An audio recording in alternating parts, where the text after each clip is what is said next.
Hey, we're going to go through a few things quick just to kind of summarize this unit for you, and then you should be good to go for the test. So just kind of going over and talking briefly about some mental and emotional disorders that someone could have. A lot of the stereotypes for mental disorders are that you've probably heard a lot of these, that they're a crazy person, weirdo, they're mental lunatic, psycho, schizo, wacko, a lot of other names, and we need to be really careful with these because a lot of these are just very hurtful terms. The effects of stereotypes in general are that they demean people who struggle to cope with serious, treatable illnesses. These are as inappropriate as any other, talking about any other disability or illness. Other labels, such as loony bin, insane asylum, or funny farm, are humiliating to those people who require medical help. Okay, they're dehumanizing and they are offensive. So we need to be careful and not use those, as well as many other different types of stereotypes. It's better to use person first language, and this is for many things, not just mental illnesses, but a person with schizophrenia versus the schizophrenic person. You don't define the person by their illness or their disease.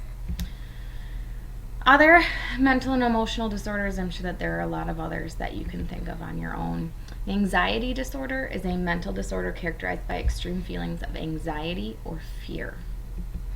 An example would be general anxiety disorder, obsessive compulsive disorder, where someone might have to do the same thing a repeated amount of times, and if they can't get that done, then they have a hard time functioning.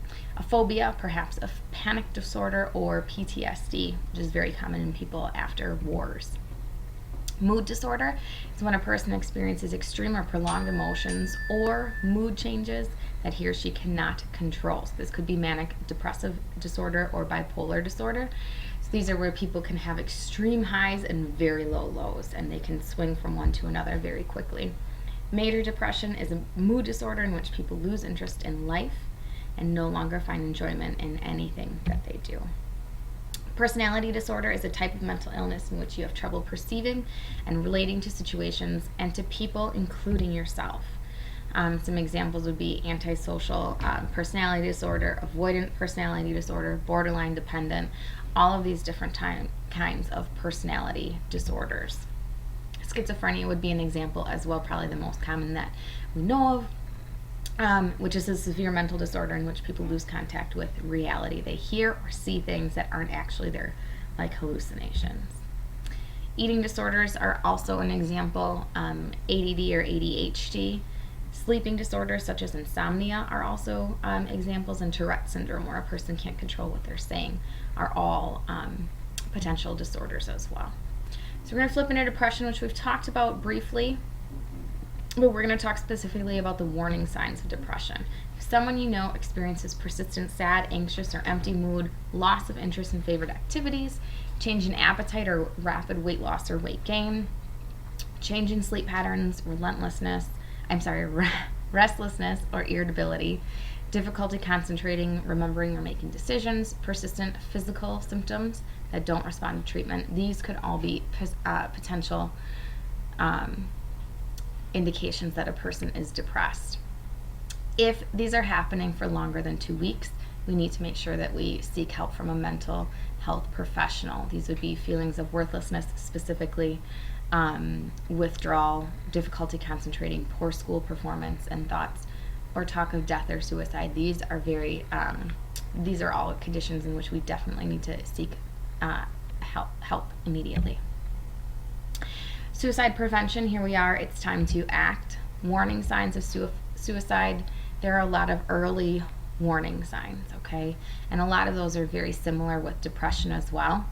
The late warning signs are going to be talk about suicide and giving specific plans, okay? Refusing to help, talking about you won't have to worry about me for very longer or something like that. Those all can be very late warning signs. Giving away favorite possessions would be another, a lot of different examples of late warning signs. And what we need to do is remember to act, which stands for acknowledge, care, and tell. We need to acknowledge you have a problem. We need to care, tell them that we do care about them, and then find help for them by telling a trusted adult. Things to remember: when you're down, you're not alone. You control the way you feel. So you can change your attitude Things might be happening in your life that you can't control, but what you can control is how you act towards them. And are you going to see them in a negative light or look at the positive in them? Even things that might be hard to find the positive in, focusing on those. Take care of your basic needs, avoid alcohol and other drugs. And just remember that, like I say, it isn't what happens to you that counts as much as how you view what happens to you. So this is attitude. There's a lot of information for different crisis hotlines that can be very beneficial to you as well.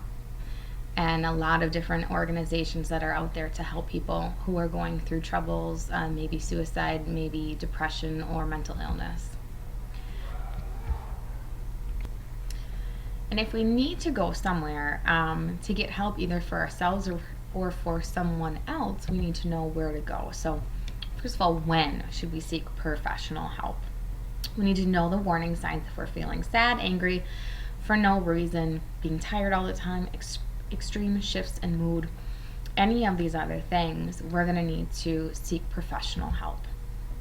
So there's different types of therapy. One would be talk, which is a variety of counseling methods. It could be individual, it could be with a group, maybe a family, maybe other people going through similar things as well. And the purpose is to change the behavior that is causing the problem. And it helps to help the person think more positively as well. A psychologist is a mental health professional who's licensed to counsel, either a master's or a doctoral degree in that. And then there are biological methods of therapy, so this would be drug treatments or medications. A psychiatrist is the only one, or a doctor. A psychiatrist is a specific type of doctor who treats medical health problems, and doctors are the only ones who can prescribe drugs. Sources of help could be parents or other trusted family members, could be a clergy member, maybe a teacher, coach, school counselor, family counselor, school nurse, psychologist, psychiatrist, lots of other sources for help that are out there for you. Final thing that we need to talk about is grieving and coping with a loss, which is another kind of all these downer things going on here, but when we do have loss, we need to know how to cope with it in a positive, healthy way. Grief is a sorrow caused by the loss of a loved one. And the length of time a person grieves depends on the individual. Some people might be able to get over death faster than others. The other factors that might affect how long a person grieves could be how close they were to the person, how well they knew them, whether it was expected or unexpected. A lot of other things are gone around that. So the stages of dying can happen in any sequence. We have denial, refusing to accept that one is dying, telling yourself it's all a mistake, hoping to wake up from this nightmare, or anger, why me? And it's usually directed at friends, family, and sometimes doctors as well. Bargaining is looking for ways to prolong life, medical miracle, praying to be spared in exchange for living a better life. Depression, feeling deep sadness for loss of life and other losses, realization that one will not live to keep promises or realize goals can be very tough. And then there's acceptance, which is acknowledging the reality of death. And for a lot of times, all these stages are going to be for people who know that death is coming. Maybe they have an illness such as cancer, where they know that this is going to be the end stage. Hospice care, we need to know, is care provided to the terminally ill that focuses on comfort, not a cure. So these are people who oftentimes have cancer, things such as that. We know that they're going to pass, and all that we're trying to do is keep them comfortable until they get there. So we can no longer cure them. Okay? Stages of grief. Understanding that death is a part of the life cycle of human beings does not mean that the death of someone you care about won't be painful. Just because we have an understanding doesn't mean that it doesn't hurt. Knowing how to grieve can help us handle the hurt, and it's similar to the stages of dying. It may be experienced in various orders or not at all. There's shock, feeling separated from their emotions, maybe feeling numb, empty, or having no emotions. There can be anger as well, maybe directed at the person who had passed for leaving them, and maybe at others herself who feel that they could have done more. Yearning, survivors ache and lost loved ones, and it leaves an emptiness in their lives. Depression, realization that the person has died and is not coming back, realizing that they'll need to live without the person and figuring out how to do that. And then finally we have moving on. Survivors able to go forward with life. Not forgetting the one who died, but the pain has lessened at this point. Coping strategies: dealing with the death of a loved one, remembering what was good, focusing on the positive, being grateful for the good times that you had with them. Try not to run away from your feelings, really try and embrace them and understand them as best as you can. Share your feelings. The more that you talk, the easier that it can be. And joining a support group can also be very beneficial for some people as well. So hopefully some strategies that can help if you ever have to go through that. But overall, not a great